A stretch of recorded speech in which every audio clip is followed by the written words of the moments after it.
Hi, I'm Michael Knowlton, and I'm Lynn's husband. Really, over the last few years, it's just been incredible to be alongside of her in terms of the journey that she's taken in exploring the blog. I don't think I've really ever seen anybody as dedicated to investing what it is that it really takes. One week it'll be about travel and her travels to Bali, or next it'll be about home design. The ability to use her photography, her creative mind, her own attitude and way of thinking. So even in the hardest times, to kind of dig down and find something good. What a person needs to really have an awesome blog is that they first of all need to be vulnerable themselves. I started blogging to tell my family what was going on with my dad and with Michael, because my dad had cancer at the time and my mom had cancer at the time. And so I wanted to keep track with all my friends and family and let them know what was going on in our life, and so I started this blog.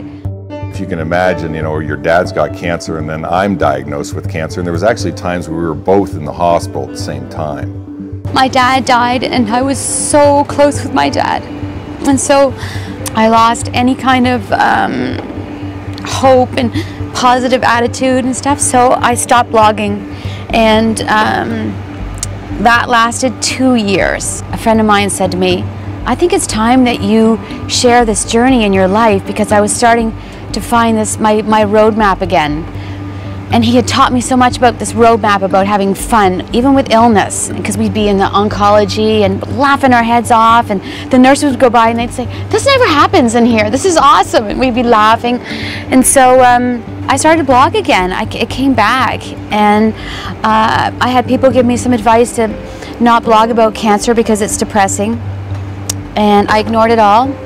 And I jumped back in and I just ran with it. I just got all inspired again and found my voice. So that's how this blog was born. When she ends up publishing these things, I feel really just so proud.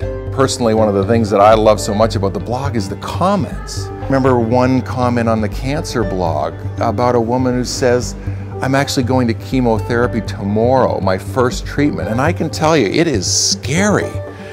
And just reading that blog really just got her into a space where she herself could be more confident to go in. Having this incredible compassion and love that allows us to kind of keep living our lives and yet giving back, that's, I think, the real magic that Lynn has. She has taught me so much about being grounded and about loving another person, about courage, and really about inspiration and compassion and laughter. I think that's part of the journey, right? I had to go through that, dive deep into the ditches of sadness to come out of it and design the life that I wanted to live.